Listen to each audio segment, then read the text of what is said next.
E em meio a esse conflito, a Europa tem um aumento de queixas por atos antissemitas. Quero conversar com o Luca Bassani, que vai trazer informações para a gente, porque lá na França, prédios amanheceram com pinturas da Estrela de Davi. Uma mulher foi baleada pela polícia depois que interpretaram como uma ameaça.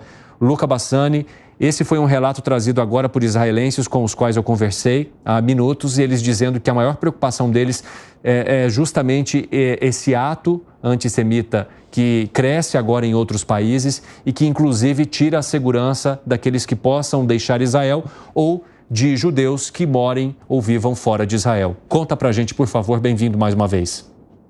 Obrigado, Evandro. Realmente é uma situação muito dramática que vivem os judeus dentro da Europa. Não podemos esquecer que a terceira maior comunidade de judeus do mundo, ela fica aqui na França, com 500 mil judeus, e muitos deles amanheceram hoje com as suas portas, as suas casas, com a Estrela de Davi pichada ou na porta ou até mesmo nos muros, o que faz uma menção direta aos tenebrosos anos da década de 30 e 40, quando os judeus eram marcados dessa forma dentro da Alemanha e Europa afora, para que os nazistas e os colaboradores nazistas pudessem identificar mais facilmente os estabelecimentos judeus, e depois sabemos que eles foram colocados em guetos e posteriormente em campos de trabalho forçado e de extermínio que culminaram com o holocausto de mais de 6 milhões de judeus. Então, esses episódios, essas dezenas de estrelas que foram vistas em Paris e tantas outras também vistas em Berlim, elas elevam o alerta do antissemitismo ao nível mais alto, muitos acreditam, desde a Segunda Guerra Mundial,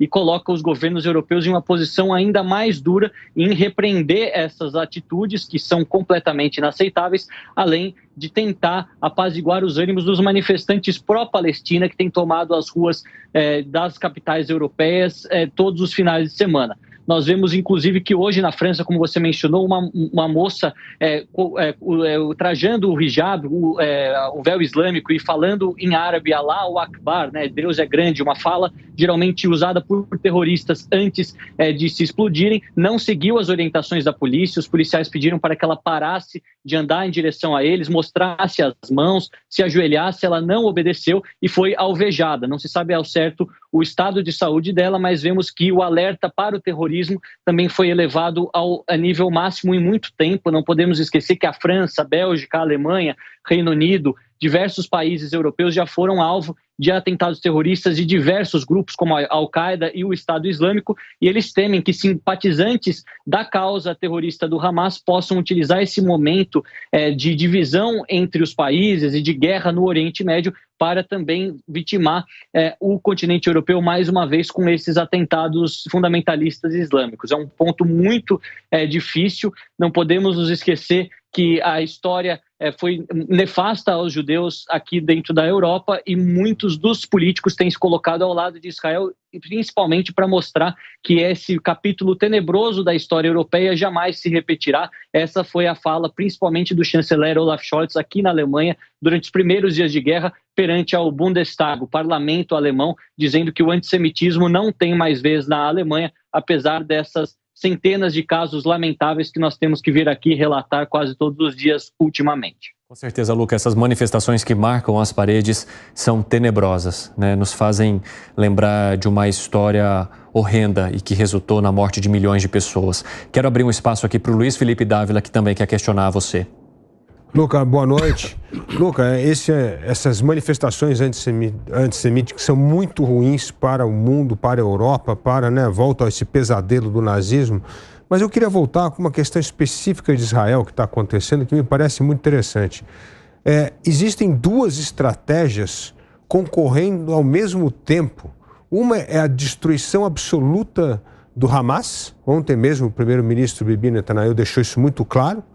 E a outra é a captura dos 223 ou 230 reféns. Então nós temos duas estratégias aqui concomitantes. E ontem o primeiro-ministro de Israel deixou claro que não vai ceder em nenhum ponto. Isso significa que mesmo se os reféns forem todos liberados, vai continuar o ataque e agora é irreversível? É uma guerra total contra o Hamas? Boa tarde a você, Dávila. Eu acho que essas estratégias são sim concomitantes e não são mutuamente exclusivas, né? A gente vê que excludentes, perdão.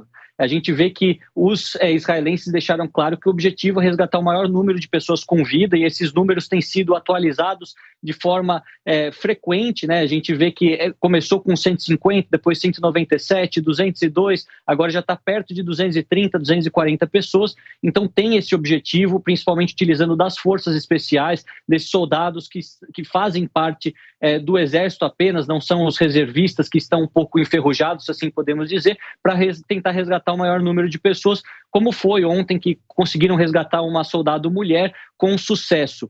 Ao mesmo tempo, o extermínio do Hamas faz parte para o futuro, para que a região de Gaza possa ser reconstruída, as pessoas que vivem lá, os palestinos, possam viver em suas casas, mas sem uma ameaça constante para a segurança de Israel e de todo mundo, com um grupo terrorista administrando um pedaço de terra muito densamente povoado e com acesso a armamentos potentes provenientes do Irã, além de um sistema de túneis também igualmente complexos. Eu acredito que o objetivo principal é resgatar os reféns, e uma vez que isso seja concluído, os bombardeios tendem a diminuir e as operações especiais para eliminar os chefes do Hamas, principalmente aqueles que estão em Gaza, elas vão se intensificar com uma guerra mais terrestre, assim podemos dizer, com menos ataques aéreos, até porque Israel vai ter vários soldados em loco e não quer utilizar do seu próprio arsenal de bombas para matar os seus soldados. Então vai ser uma